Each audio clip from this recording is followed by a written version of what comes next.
Solo network. I mean, credit ngwa. Kedu ebe m kwurutere okwu? Esi anyị nwa na-eje na-akpọ meeting. Ndị one ka anyị na-akpọ ma ejebe ime meeting ahụ. Ọ bụ ihe m jụrụ unu. Yes. Ọ bụ ka unu si bụrụ ndị na-amarọ ihe ọbụla na-eme na Naịjirịa, ihe ọbụla na-eme ndị Igbo, ihe ndị niile ndị arụrụ ala niile ndị Fulani na-arụ. Ọ ndị na-ekwuchitere Fulani okwu bụ unu nwa niile bụ ndị na-eje meeting ahụ. Unu adịghị akpọ Igbo ọzọ ndị ga-agwa unu ihe a m na-ekwu. Si ihe a niile ndị Fulani na-egbu ndị Igbo gbukata 1937, 1945, 1953, gbukata ndị Yoruba in quelling wete riots, gbukata ndị TVO, gbukata ndị Middle Belt. Amadu Bello na-ekwukwa ekwu na ihe a na Middle Belt bụ footstool ha na ha na-agị deep Quran to the sea, na ha ga-akọnka ma Igbo ma Yoruba ma gịnị. Ihe niile a na-eme mekata tupu eme that coup. That coup d'etat, enwere coup d'etat January 17th, 1966. Amadu Bello na Buhari na Akintola na-eme plan to a na-akpọ ya walloping the West. Ọ aha coup d'etat ahụ nke ha ga-ejizie overtake Nigeria. Coup d'etat mee coup d'etat na Nigeria, sizie Nigeria edocheta Ademologun wa na Shode Inde ma ndị niile may change the army leadership. Ndị ga-carry that coup d'etat bụ ihe mere nzogwu ha ma Ademologun ha ma ndị ọzọ. Coup d'etat nke ha bụrụ supposed to be January 15th or to prevent Amadu Bello taking over Nigeria ya na Balewa in a coup d'etat. And if that had happened, Nigeria would have disintegrated. It is that 15th January that saved the Yoruba, that saved the Igbo, that saved the Middle Belt, that saved the TV, that stopped the Wntire campaign in West. Oh, Yama, and preserve Nigeria. Oh, today, India was no. Amadu Bello. Not that nobody wants killing, but the Fulani want killing. They want that is killing is their business. Now, till today, I had the Fulani na Hausa biligo n'ije. Unu abụ ndị Igbo were mma kọtụrụ history, ebe history unu bidoro bụ January 15 na egburu eze ndị Fulani. Ndị Fulani gbukwadoro eze ndị Igbo since 1937, 45, 53. Eze ndị Yoruba since 1962. Na-egbu Wntire campaign na Midwest na Western region. Na-egbu eze ndị TV, na-egbu eze ndị Middle Belt. Si na Amadu Bello si na ha ga-edipụrịrị Quran into the sea. The sea. Na-ekwu na Middle Belt the footstool ha na ha kọnkago ha. Na ndị ọzọ ma Igbo ma gị na ha na-aga kọnka. Unu abụ ndị akpọrọ onwe unu ndị Igbo. Unu were chakol inyere je na-ete ndị Igbo n'iru. Sinu na aga ime abolition ịrịọ ndị Fulani arịrịọ na ha na unu gburu eze ndị Igbo. Ndị Igbo sọ ndị Igbo mere coup ahụ. Ọ bụ sọ ndị Igbo mere coup ahụ, nọ ndị Igbo lead, nọ Chukwuma lead ya coup ahụ. Ihe m ga-agwa gị na ndị Igbo ọzọ ahụ na-eje ije ekwensu ahụ ije arụrụ ala ahụ si gaa n'iru were pọtọpọtọ tewe ndị Igbo n'iru. Ma iwu anyanwụ, ma iwu kpakpando, ma iwu nkịta, ma iwu ewu, gaa n'iru ma onye rị mmadụ eke ma amanwụ eke ma ndị niile pikọtawanị wee gaa n'iru were inyere tewe ndị Igbo n'iru. Ugbu a na-achọ ka a ga-esi ibu arụ a niile ndị Igbo na-ebupụrụ ndị Naịjirịa. Onye a na-akpọ Buhari bịakwa gbukata ndị Igbo ekwensu a na-akpọ ambasadọ gịnị ji mee Ohaneze gịnị ma George Obi ọzọ yọkwụrụ ya yọbata na Ohaneze si na President General. Lee Igbo niile a na-egbu Buhari gbukata o jee were osi na medal were nye 82 Division Commander kene ya ka o si na-egbu ndị Igbo ndị nke ya. O nwere ihe ọzọ ọrụ nke a na-akpọ iwu anyanwụ nke ya after ma otokoto niile. The next thing ọ ga-eme bụ ịnọ ebe ahụ chọọ ka ọ ga-esi chịwa ka a rapụ itinye ndị Rivers Igbo ka a rapụ isi na onwere ebe Igbo niile Igbo dị ma ewepụ Central steeti. Unu na-aga n'iru na-eme ya. Ndị Fulani a na-ekpokọ Fulani niile nọ n'ụwa Afrịka na ha na-eme mitin na Naịjirịa. Yoruba na-ekpokọ Yoruba niile nọ n'ụwa ma Kogi ma Akwara si na ha bụ Yoruba bịakpuo na Delta Edo. Ụwa niile n'Ijo niile si n'ọnwa nwe mana unu niile bụ Igbo ahụ si sọ Igbo bụ isi n'Ọka ịbịa n'Enugu ịlaghachikwa bụ sọ Igbo na ndị ọzọ bụrụ Igbo. Unu na-agba okirikiri so ụnyaahụ ka iwu anyanwụ ma na enwere Igbo na Rivers steeti maka gịnị maka ọ chọrọ si chịrị gawa enye na ndị Rivers steeti opportunity ka ha mee produce Ohaneze president general. Unu nọrọ ebe ahụ na-agba okirikiri gwa ha na m sịrị mụnwa nwa Ogbuonye sịrị na unu gaa n'iru were inyere tewe ndị Igbo n'iru. Fulani kwesịrị ịrịọ mgbaghara na Naịjirịa. That is Haja Alimbe Kaltum na-agwa ha n'ihe a niile ha gburu na Naịjirịa gwasaa Naịjirịa were ọbara kọva Naịjirịa na ha kwesịrị ọgbaghara. That Ahmadu Bello is a villain and should not be mentioned at the same time with Zik and Abolowo. That Ahmadu Bello is a villain. Ma Balewa, the villains. Kwafuru ọbara ndị Igbo. Kwafu ọbara Yoruba. Kwafu ọbara Middle Belt. Kwafu ọbara TV. Kwafu ọbara Hausa. Hausa ebiligo n'ije. Were na inyere tewe ndị Igbo n'iru. Were na inyere tewe ndị Igbo n'iru. Igbo ga-anọ n'ime onwe ha. Unu were eziokwu unu etinye n'ụgha. Yes, Igbo should be united. Are you uniting the Igbo? Unu na-unite Igbo. You are dividing and destroying the Igbo. That is one truth you mentioned. Na ga-unite kwa Igbo. Na ga-eme Igbo nke. Is this Ohaneze? Maybe select consensus Ohaneze with no election. Nothing. Are you uniting the Igbo? While others are uniting their people. And a kwoko restructuring. Do you have a template for restructuring? Unu neche ihe sultan ga-agwa unu. Ndị Fulani ga-agwa unu. Ka unu bịa si na Ohaneze ekwugo. That is what you are waiting for. Ndị Igbo niile dị frustrated with the criminalities of these corrupt people called Ohaneze. Na ndị otu ha. Ya nwa bụ ihe unu na-aga egbe okirikiri gba okirikiri a na-agba okirikiri. Now the next evil unu na-aga ime bụ ije ịrịọ ndị Fulani arịrịọ. Ka ụwa niile n'ụlọ unu ma dị guilty. N'unu gburu eze ndị Fulani, unu gburu criminal. Unu gburu bloodthirsty dog, hound. Not that anybody wanted to. Onwere ndị Igbo, okay, Igbo na-aga iri arịrị igbu Ahmadu Bello na Balewa. Was there a time the Igbo decided to go and kill Ahmadu Bello and Balewa? Was it the Igbo that sent Nzogu and Co to go and kill Ahmadu Bello and Balewa? Did the Igbo have reason to stage a coup d'etat? Nke unu na-ekwete no Igbo coup. Was there an Igbo coup? Even if it is half a man or 1/4 man, was Unebe, Colonel Unebe killed in that coup, not an Igbo man? That they killed an Igbo man, even if he was a single Igbo man, he was a quarter Igbo man, does it not show that Igbo had no arrangement to make an Igbo coup? Unu were chakol. Chineke kere ndị Igbo aghaghị ịzọpụta ndị Igbo n'aka unu. Zọpụta ndị Igbo na Nigeria. Zọpụta ndị Igbo n'ụwa. We are for restructuring Nigeria. Ka Nigeria bụrụ ezigbo obodo. Onye ọbụla ga-develop dị mma. Do you have a template for restructuring? You Igbo going round. Unu na-arịọ ndị Fulani arịrịọ. This Fulani killing Mimbo. Onye a na-egbu n'ala Igbo, was it Ahmadu Bello? The killing of Ahmadu Bello that caused the Fulani to be killing. This in the 82 division. Fulani ọbụla etinye na 82 division.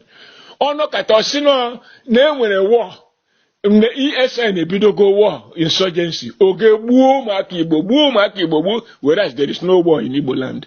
no insurgency anywhere. These dinosaurs kpọrọ onwe ha Ohaneze ha na-eme dance to the script of India, ndị Fulani. Nke egburu n'Igbo, ndị Ohaneze have even issued a statement condemning those killings. Have you issued a statement? Oh yeah, is it because of Ahmadu Bello that Fulani are killing Nigerians? Go to the Middle Belt. Many communities have been wiped out and renamed by the Fulani. In full view of all Nigerians. Go to Yoruba land, how they are killing. Yorubas are rising up and saying they don't want Nigeria any longer. That they want to go that separate way. The Ijaw people are rising up and saying they don't want Nigeria any longer. That they were going to that separate way. The Hausa people have risen up and said that they are expelling the Fulani from Hausa land. There is no, then when Igbo land, when Yoruba land, when Tiv land, when Hausa land, that there is no Fulani land in Nigeria. That they are foreigners.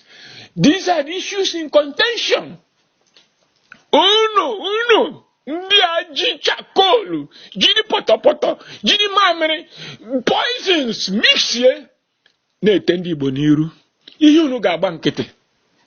Ebidogo, ichere na o nwere ihe unu mere ga-eme asị nye Igbo bịa chịwa Nigeria. Because Igbo man will come with the energy and wisdom of the Igbo people to rebuild this country and make it good for everybody. They don't want it. But Igbo ga-achịrịrị Nigeria. Not dependent on this stupidity and nonsense happening with people called Ohaneze. Which is why we are giving support to the rival Ohaneze. Unu na-arịọ ndị Fulani. Unu na-arịọ murderers and killers. Genocidaire. Millions of your people. Granted, killing Ahmadu Bello is not decision of the Igbo people or Balewa, Makintola. Granted, nobody says anybody should be killed. But what about the millions these people killed about your own people? Have you made abolition? Millions, men, women, children, disboweled, buried alive. Buhari and Otuja, Mary Arutota Ruechi. They are still killing today. Unknown gunmen they introduced in Igbo land. Many families are missing their children. Others are crying in vain. There are still people, no money how many that are being held in jail. Lewa fali Igbo eji na Abuja nwere ihe o mere. Igbo ka eji ihe ahụ. Onwego ihe unu mere. Ụwa niile na condemn. Si na o nwere ihe Nnamdi Kanu mere serapụ ya. Unu abu this dinosaurs kpọrọ onwe ha Ohaneze. Unu si Kamunu ga join for his unconditional release. You say you are going to observe the trial, the proceedings, to know what to observe. Ihe anyị na-ahụ n'ụwa. Ihe anyị na-ahụ n'ụwa. Chineke mere Igbo ebere. This sort of entities imposed on the Igbo people as leaders. O nwere oge anyị siri ka Igbo bido agha. O nwere oge anyị siri ka Igbo bido ọgụ. Kedu akọ na uche dị n'ije ahụ unu na-eje? When you know that those things will be written into history, that the Igbo have accepted responsibility for the crimes committed by the Fulani throughout Nigeria. That the Igbo have accepted responsibility for the crimes committed against the Igbo. Since 1937, the Fulani Ebugo approximately estimated 60 million people in Nigeria, in the space called Nigeria, since 1803. Now, the Igbo na-aga yiri uwe a na-akpọ ya mea culpa. No, unu the guilty on behalf of other Igbo people. Woe unto them that are saying that. And in that journey they have entered. God will punish all of them individually and collectively. Ndị anagite ndị Igbo nyere n'iru. Will punish them. Zeke will never be happy with them. Okpara will never be happy with them. Nwaforis will never be happy with them. Osadebe will never be happy with them. Chinua Achebe will never be happy with them. Amabibi Sirim will never be happy with them. Jaja will never be happy with them. Ibiam will never be happy with them. Ndị a na-eje ajọ ije iwe inyere te ndị Igbo n'iru. Te ndị Nigeria itekwu ndị Yoruba inyere n'iru. Ite tisi inyere n'iru. Ite mmadụ niile inyere. Bidu bet inyere. Ite Hausa inyere n'iru. na-aga ngagharị arụrụ ala. A na-eji oil field na-epersuade ndị ọzọ ime ihe. Ndị Igbo akpọrọ onwe ha Igbo iji eze nke a ewere 20,000 naira tinyere ha n'envelope, they sell the Igbo nation. That's the thing anyị na-ahụ. Onye ọbụla na-ahụ ya na-complain na-ahụ ya. O mere unu ka o nwere ihe na-eme. I'm happy you've told me this nonsense because o siri ọbụ n'aka ị na-agwa ihe emere gị. Na-agwakwa gị alọnchikwa n'akwụkwọ ahụ with this mindset. Degharịa akwụkwọ ahụ na o nwere ihe ndị Igbo mere ndị Fulani. Igbo never arranged any coup d'etat. The Igbo never killed Ahmadu Bello Balewa. It was some army officers, yes, led by mostly Igbo people that carried out that coup d'etat. And that coup d'etat saved Nigeria. Enabled the Fulani to continue to be part of Nigeria. Because if Ahmadu Bello and Balewa and Akintola had been allowed to continue killing Westerners, to continue killing Middle Belters, to go and wallop Nigeria and take over Nigeria, they would have, crisis would have scattered Nigeria and there would be no Nigeria today. Gawani n'iru ma Chineke kere ụwa n'uju ya ga-azọpụtarịrị ndị Igbo n'aka unu. Ọ bụ n'aka unu first ka a ga-azọpụta ndị Igbo. Igbo with one voice.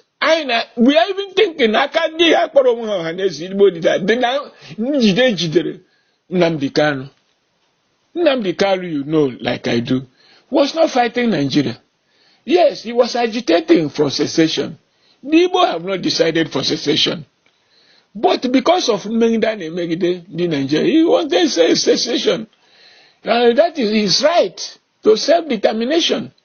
He didn't organize ESN to fight federal government. He organized ESN to expel the Fulani from the farms and highways and villages of Igbo land. The Fulani imported into Igbo land all over Nigeria by Buhari and the Fulani to conquer everybody, to extort money, they destroying the economy of Igbo land. With the help of factions of their army. Eme owani lema. Manunu no eme na eme rokworokwo no ndị Igbo. Rokworokwo mgbe unu ga-eje. Okwu ga-akpọ ha n'ebe anyị ha na-agagharị. Because they are wicked souls. Ndị anaghị ije ahụ. Very wicked human beings. Agwara unu jọgụ. Is there anybody telling Igbo people to go and fight a war? No. Is there anybody? Why not come and organize yourself and be united and watch what is going to happen under Tinubu? And watch. The Yoruba people are angry. Igbo people, Igbo masses, not you people. Igbo masses are angry. Niger Delta, angry. Ogoni, angry. Ijo, angry. Urobo, angry. Bini, angry. Indeed, you're angry. TV angry. Middle Belt angry. Even Kanuri angry. Outside was very angry. Now, the Igbo are going to spoil things for them. Then accept guilt for what they didn't do. On behalf of millions of innocent Igbo people. No. What I have said, let them go to blazes. That is why isi guzoro na ndị ọzọ kwuo okwu ana-aṅa ha ntị. Because ahụ ihe a na-apịtọ. Na-apịtọ. Why not mee na-akọba ije ahụ? Ime ka onwe ndị nke ga-eme ka onwe template for restructuring kwado.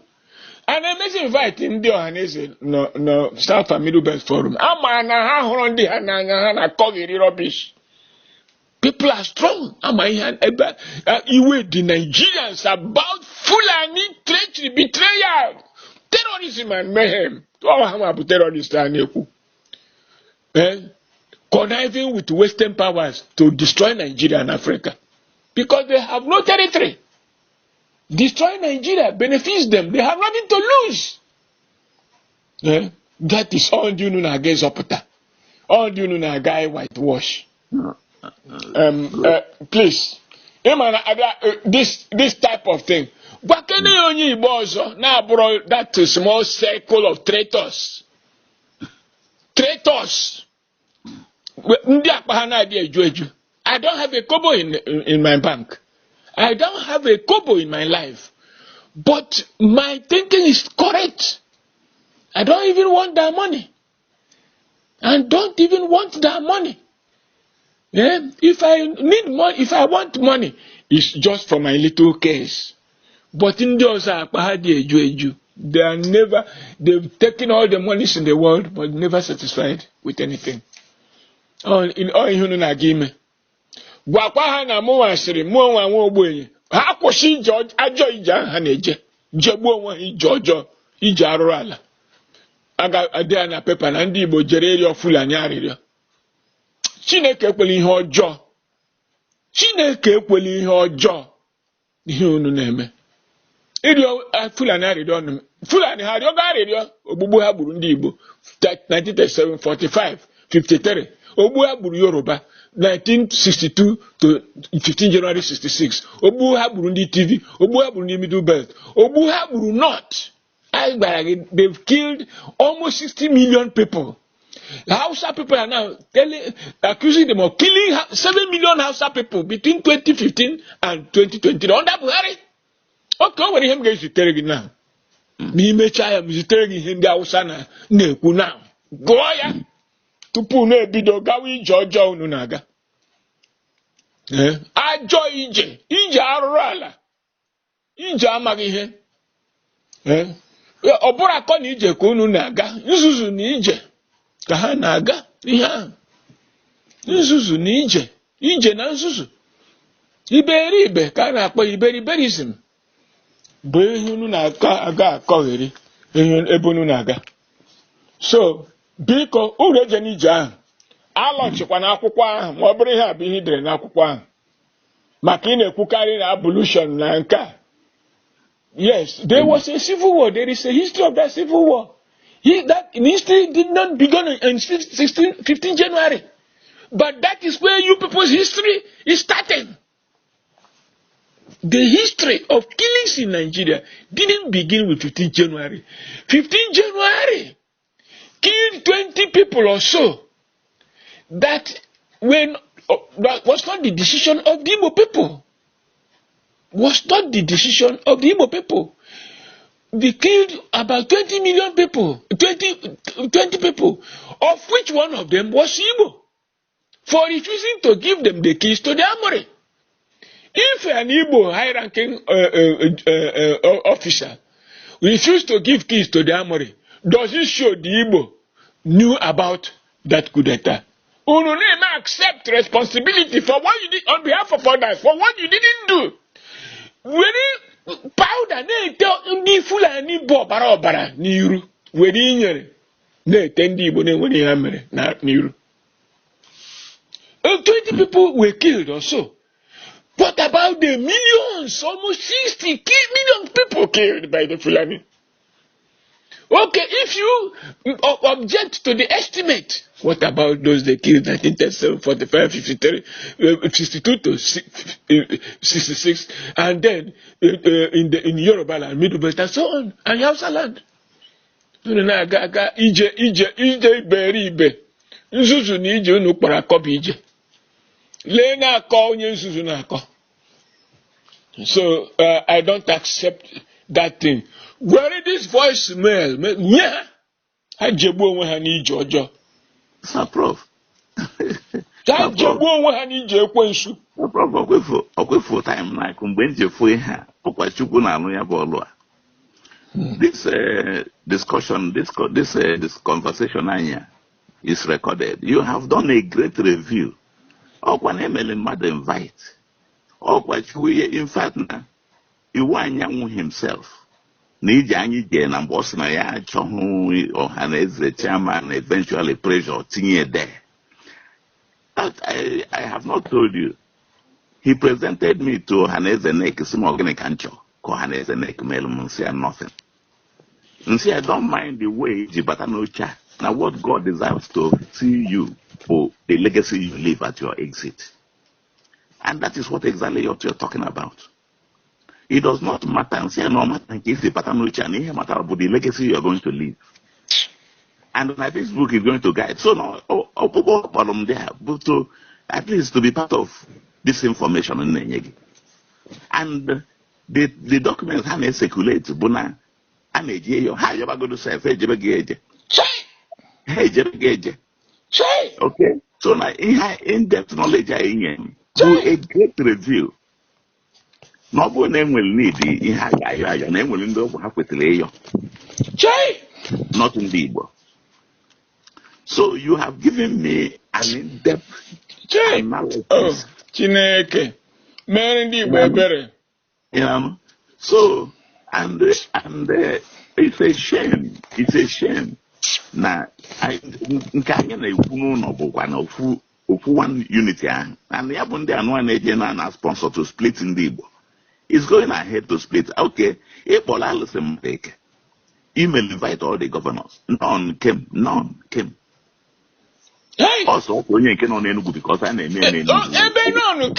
on whose behalf are they going to beg the Fulani? Oh, yeah.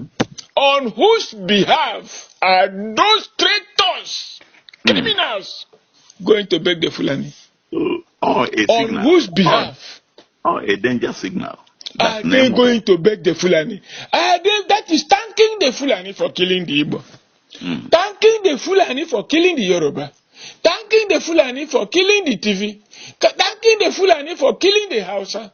Thanking the Fulani for wiping out the Hausa.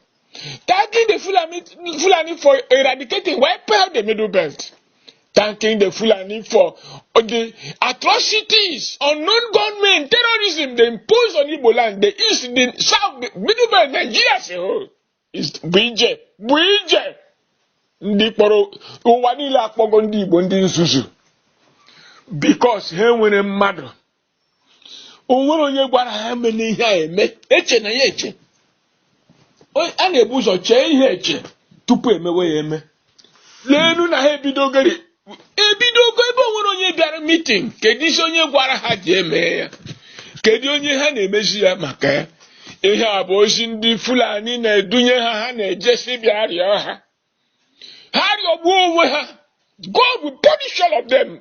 Devil will punish all of them individually and collectively. Who knows? Debate. Is there any Ohaneze functioning? Except publicity bland rubbish called statement that says nothing. Have they issued any statement? Dario Wandi Fulani na say ya ngwano ha jerio ka Fulani kwụsị ndị Igbo ndị Igbo ha ka kwụsị Igbo ndị Nigeria. Ha je shame on all of them. Shame on the so-called Ohaneze of Iwanya faction. Ubonia faction. Shame on all of them. Only God will deal with this wickedness on the Igbo people. And who told them to go and do such a thing, such a dirty job? When the Fulani should be going all around Nigeria pleading for forgiveness. Pleading for forgiveness. For the Igbo to forgive them.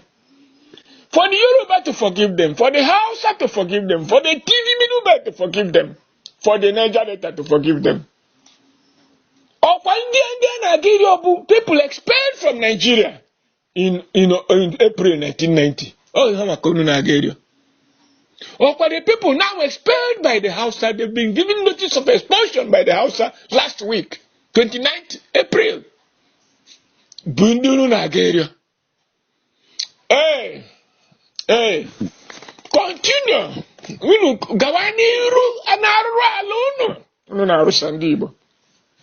So onye Igbo pụtaziri n'ahịa na North ma West ebe niile we read the news na ndị Igbo na-aga ịrịọ ndị Fulani arịrịọ.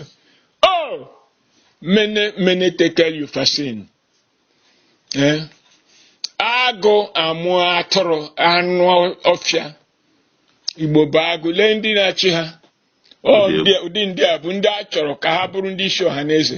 Onwebe oge a na-etinye lee ihe George Obiọsọ bịara Peter Chap, not a single day he made a statement condemning the killings in Igbo land by Buhari and his terrorist organization called federal government. Not one day. Now, these same people have never made any statement condemning unknown gunmen organized against Igbo people by Buhari. The remnants are still doing it.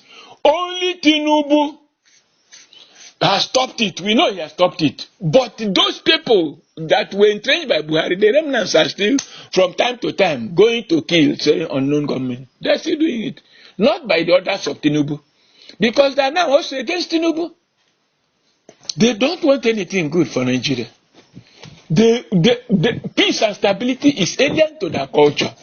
It's iconoclasm, destruction. Since Arab to Saudi Arabia, they are not Africa. Now, Nigeria, thinking Nigeria is now their chosen homeland. Oh, do you know Nigeria? Igbo Ohaneze Nigeria. And now, we will want to see the list of the clowns going to beg the Fulani. Clowns. Indeed, might have a clown. Yeah, they killing Nanzuzu. Beg Fulani. Then you are begging the Fulani for 20 dead men. When will Fulani beg you in return for 60 million people dead? That is, of which the Igbo account for a lot of it. Record spread to them animals in human clothing. Animals in human clothing. When he also hang with that, I have been in this position, I have been minister, I have been with this thing, I have been this thing. All of it to whose benefit? Themselves. They never helped anybody. Never elevated anybody. Tinubu na akpa ike. His people he elevated that surrounded him. You dare not do him anything. Because he brought people from the gutter and made them human beings. The same thing Fulani are doing for their own people. The caliphate. The same thing other people are doing for their own people. Igbo leaders. But if they see a talent in you, their first step is to destroy the talent. Yet, they are nothing to history. None of them will remain tomorrow. Obasiwe will be remembered till eternity. That's the thing. Because they have nothing to offer than betrayal of their people.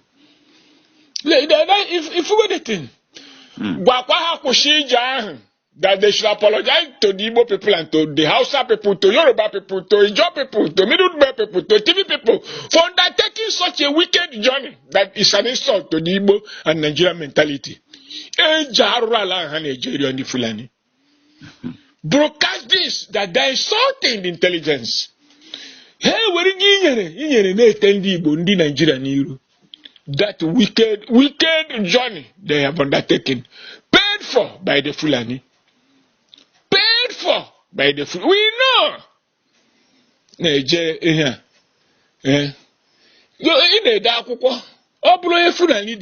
give him oil well, billions. But I got lunch here. When he they got put anything, because they know the truth, and they don't like the truth. So when will you also real for the Amadu Bello na Balewa buru?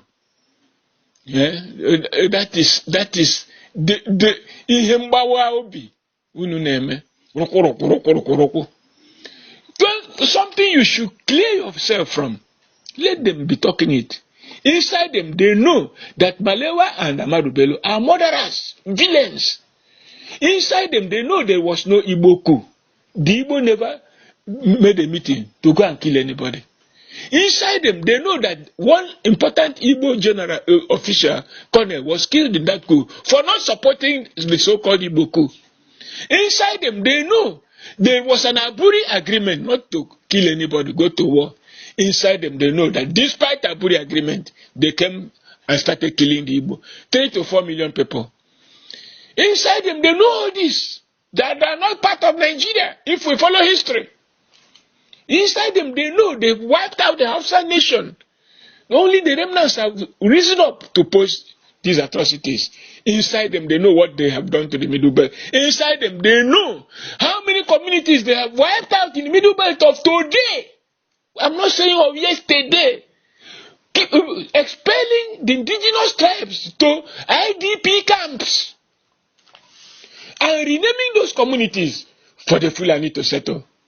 These atrocities are what Igbo criminals are carrying on their heads to go and beg the Fulani that they are the people guilty. Yes, those people, they are guilty, not the Igbo people, not Nigerians, not Yoruba, not TV, not Middle Belt, not Hausa. Ha jebu onwe ha n'ije ọjọọ. Ije arụrụ ala n'ije ekwensu. Biko, thank you. Chineke ga-emere Igbo ebere, mere ndị Nigeria ebere. Prof, ihe a emere ebe a bụ a divinely induced review. And not one a disaster that should not have been allowed to come to light. Okay, if I didn't look at 220 to 308. This lecture, this update you have done, I'm not going to tell them. The world will hear it because I will do the review and update. I say send the message around. I will do that. Send around Kahanuya. I will do it. Oh, Yamankabu, Akonije. Obri Kwensu Nija, Zuzu Nija Haneje. Harubo Hanarala. Rubo Hanarala. Each time I see Ohaneze, who are this Ohaneze doing this evil, committing these atrocities against the Igbo nation, against Nigeria, against the Yoruba, against the Niger Delta, who are committing these atrocities against the Ogoni people. Imari ihe dị n'Ogoni na Ijo, imari ihe dị n'ala Yoruba na TV na Middle Belt, imari ihe na-eme na ndị Hausa. Ka ọ bụ n'Igbo, Buhari came deliberately to destroy the Igbo economy. There was no war in Igbo land. It was Orapuebe war. He left war because they are the authors of that war in the north. It's a decoy to destroy and eradicate remnants of the Hausa. They left that one and descended on peace-loving Igbo land to destroy the economy and the people. Buried your people alive, your children alive. Buried, sliced throats of people, called them unknown gunmen, and attributed them to innocent Igbo people. Hired people, Ndinile from the neighboring tribes, armed them in coordination with the army and military security services to be killing your people. Things that other Nigerians already know. This is what you are going to beg. To be forgiven, to be alive, to be human beings. This is the type of rubbish that is being imposed on Igbo human beings. Oh, Chineke mere anyị ebere, mere ndị Igbo ebere. Nke ka njọ bụrụ na alụrụ ọgụ gbuo Igbo. Nke ka njọ bụ this evil leadership ndị Igbo nwere imposed on the Igbo nation.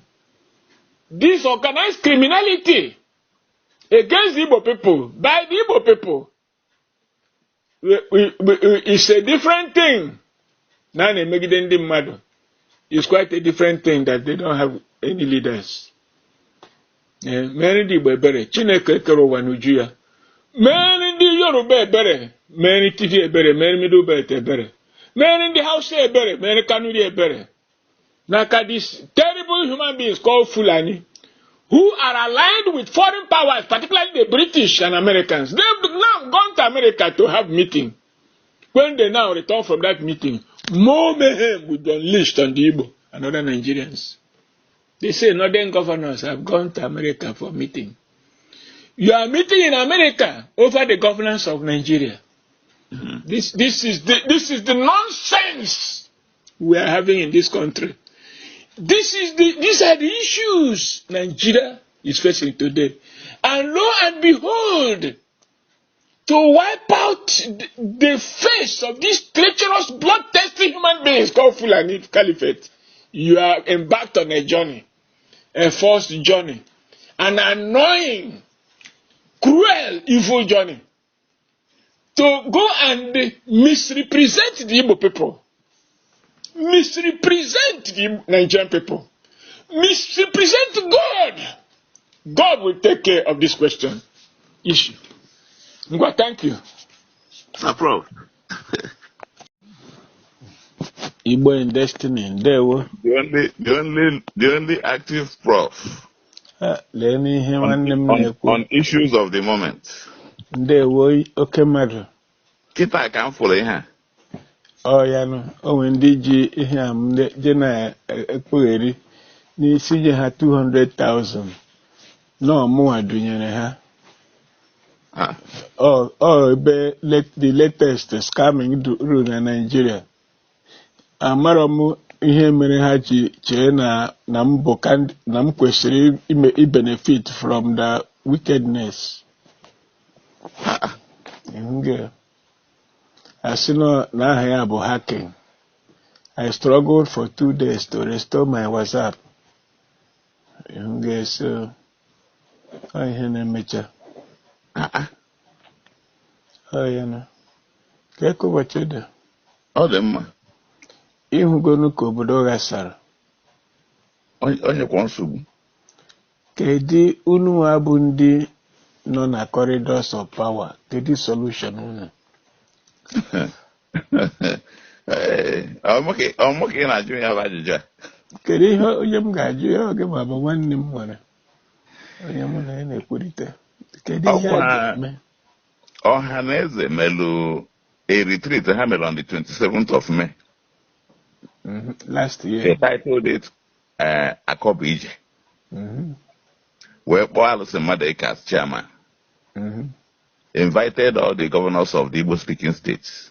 None appeared. Only Governor Enugu State sent the deputy. So, how come knowing how game?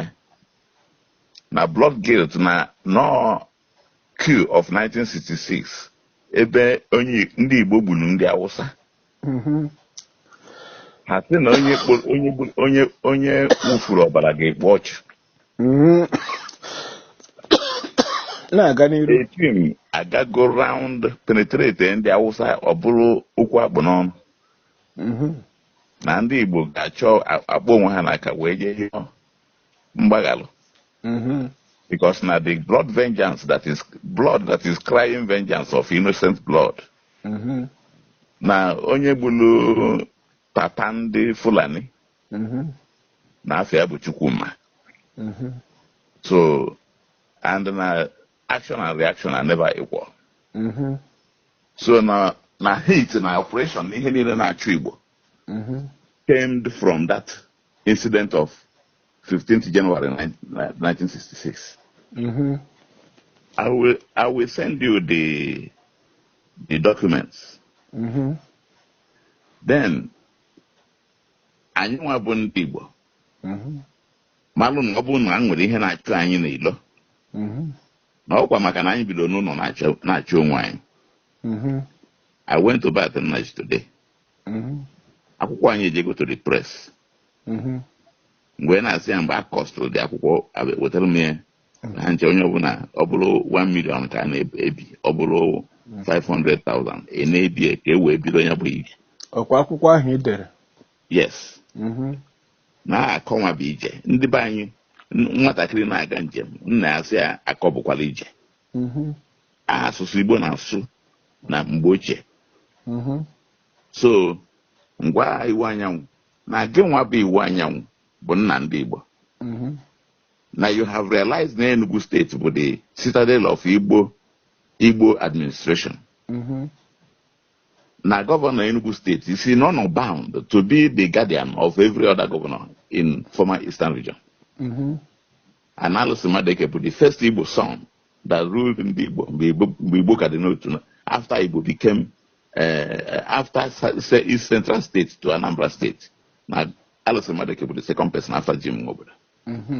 So now the three of you can partner to begin to pull the other governors one after the other. So we have got an opportunity to re-strategize. Or call you ije. Kirike is a new program. Egiwa bo iwanya wepo ya book. Enwere onye zagi ma nesini nwe the trust of ndị Igbo niile, ndị governor niile na Southeast. So ebe advice Igbo wee kpọtakwuo Alison Madeke had 100 people that were accredited to attend that function, and I was heads of organizations and parastatals and civil society organizations. And I documented it. So now, actually, was set in motion from that meeting.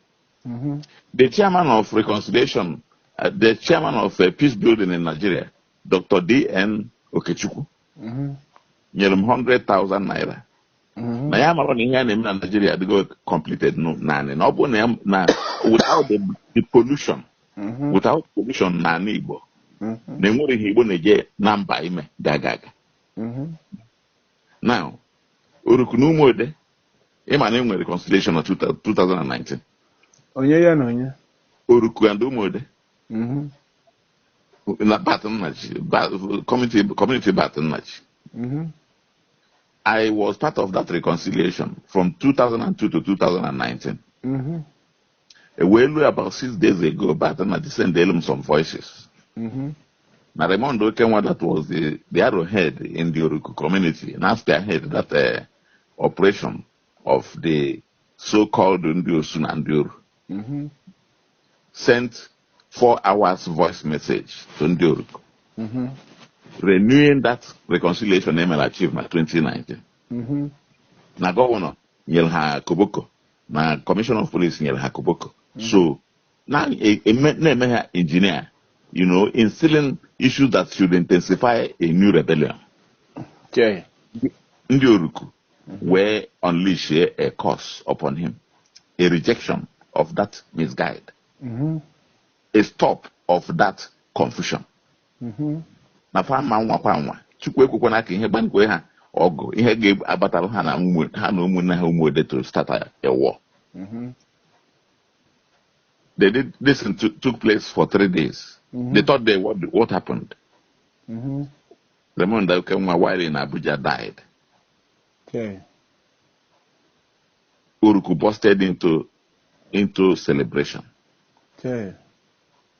So, na akaji Igbo arabaga Igbo. Ọ ihe anyị nwa bụ Igbo kwesịrị ime ka Nigeria dị mma. If you go know ihe Igbo mee na 1966 ka Nigeria ji kposa. Because at the time of 1966, Igbo had no reason whatsoever to engage in coup, talk less of being the champion. And we have not seen reason yet why we have to retrace our steps. And you posa na Nigeria, posa more, no. But as in a village, na family, bozalo amakiku. Okay. Oh, here, no, now, ngewa, na ihe kire, na ochulo, na Baton Nachi, or patrons of Destiny Lineage Trace and Global Family Reconciliation Initiative. So, na anyị nwa bụ ndị ya anyị nwa ka governor there, enye gị acknowledgement of the governor. Okay, go that letter. Ihe ọkpọrọ anyị bụ ihe ọkpọrọ mụnwa bụ the pioneer, Destiny Lineage Trace and Global Family Reconciliation. So we need a reconciliation at the family. And Nandi would they qualified if we can restructure our family and unite as one. We can champion reconciliation across the world. The Shite and Sunni were children of people of one destiny and one origin. Mana because of Nebulu, the last blood and line of Muhammad, Prophet Muhammad, Shite were 90%, Sunni were 10%. So now that blood guilt of that innocent blood, because they won't hear any crime this man convicted to deserve his death. That is the conflict in the Middle East. The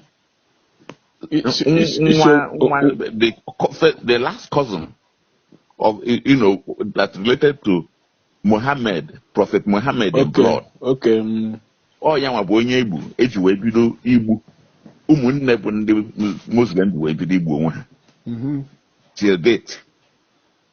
So now that alley one cousin Mohammed, Prophet Mohammed, or gonna put the crime or commit where. So he was innocent. All the same way. Ka Chukwumanzo Obuji wee gbuo Saduana. Ndị Fulani wee na-avenge his death till date. So kedu ogene ka ndị Agụlere na Ụmụlere mee ha ncha ha na ụmụnne ha over the years wee n'ọgụ ha nọ na-egbu onwe ha. So this is what we are supposed to do. And until we rise to do it, nobody preacher ya say yes. No ihe kwesịrị ime. So our book has gone to the press. Eweta the costing. Formatting ka na-eme now. How many pages are when we get cost oil? I cost oil. I go back yesterday say na I ga meji ojugo bia. No onye na-amaro enyego 100,000. Nge send legi materials of that akobo ije. Who so now among about head of a parastatal that I have told you now, Destiny Lineage Trace and the Global Family Reconciliation Initiative. So we need to begin to reunify our family as a family of nation. Ndị Igbo, anyị bido n'ụlọ dịle maka anyị pụrụ ilo. Nigeria, we chant a new song if we are able to achieve this. Ihe na-akụkịta bụ 2:27 mgbe m fụrụ your message wee kpọọ gị. So na ọkwa ayịyọ na ekpere ka anyị na-ayọ Chukwu ihe a. This is the best hour to do it. Ka m kwuo ọnụ. Ndewo Dr. Harford. Agbanyụkwana ahụ. Ọ bụrụ eme ịgbanyụ isi na netwọk. Mba. O nwere ajụjụ m ga-ajụ tutu m ekwu ihe m chọrọ ikwu. Ndị Fulani a unu na-eje rịọ arịrịọ ha bidoro gbuo ndị Igbo gbuo na 1937. Ha bịakwa gbuo ndị Igbo 1945. Ihe ọba ịnahụrụ kwuru okwu independence Edunya Akintola North na 1953. Harapụ ịnahụrụ na ndị Yoruba bụ Akintola ndị na-ekwu independence gbuo ndị Igbo na 1953. Gbuchacha nke ọma. Taa ihe a niile ha na-egbu ihe a niile ndị Fulani na-egbu ndị Igbo. Kedu mgbe unu ga-eme ya avenge? Unu wabụ ndị Igbo. Ajụjụ ka m jụrụ. Chere ka m bịa. Eze ndị Fulani agba Amadu Bello egburu. Unu na-aga ịrịọ maka ya. Ma abalị wee gburu eze ndị eze onye ozi Amadu Bello.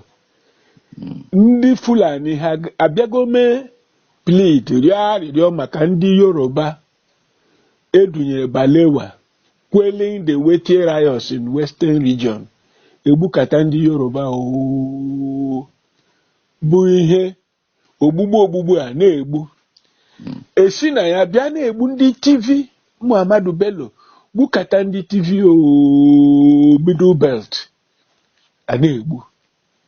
Bụ ihe wetara ndị a niile mere ku anwa. Ma treasonable fellow na-eji tụọ agbolowo nga ọ na-egbu.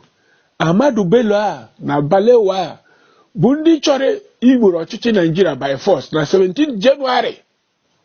Bebe Ademoye ga ma Nzogwu ha ma ndị chọpụtara kwụsị mezie precipitate coup d'etat na January 15th to stop them taking over Nigeria finally. Mere Nigeria may made to survive today. More coup of 15 January, there will be no Nigeria by this time. If Amadu Bello and Balewa have been allowed to carry out their own coup, that was to take place after Amadu Bello had returned from Lesser Hajj. So, unu emego ndị a niile avenge unu wabụ ndị Igbo ma Ohaneze. Lee ihe m na-agwa gị, ị ga-agwa ka unu dị bụrụ Ohaneze ahụ na ndị na-eme ndị unu gaa n'iru were inyere chakol na-ete ndị Igbo n'iru, unu gaa n'iru tewe ndị Igbo, unu gaa n'iru ọkwụrụ na ha eme mitin. O nwere esoro unu na-eme mitin, o nwere onye na-eso unu. Bat nna ji ama m ya mụ na ala azụ. Hello. Yeah, so even a message you send him, have we dealt with it? Kwa ihe hacking. Okay, hacking, yes, that's right. I've corrected it. I spent the 2 days to correct it. Good. I've corrected it. I send I'm in my computer now. I'm in my computer now, and I'm going to send it to the Igbo all over the world. Yes. Before Igbo mara na Igbo ezigbo Harvard. Ka Igbo mara ihe. If that news comes out, na nwere ndị Igbo jere eri ọdịarịa ihe na-emego ndị Igbo ka worldwide forever Igbo will can send ihe ka stop ndị a. Nakwa agwa agwa. The chairman of that move, I have his contact. First. Send the query here. The main person. The main person who said he started on it before even Ohaneze came and took over. No, Yakushia. Yakushia. Ija Honeja Obro from Dibo. Only him by the neighbor, Bo Cindy Bojawogo. Only him by the neighbor, Cindy Bojawe, Lucian Dobonogo. Obunina Najuna, Nigeria Hamana, Quacobi Lucin, Immigrant Igbo. Igbo have never lifted a sword against the Fulani or anybody. Yes. Igbo have been fighting only in self-defense. Fighting in self-defense, even in their farms, in their footpaths, in their highways, in their markets, in their schools, in their villages. Not even going to Fulani land to fight. In their own villages, the Igbo fight in self-defense. I will send this thing now. I'm on it. Send the quorum, Kamani send the Goya. Before they know that more get them. Therefore, they want to misuse this talent called Dr. Harford Ugu. They can't. Because remain blessed. Amen. Send don't want information is legal send. I'm going to send there. I'll send to you. In the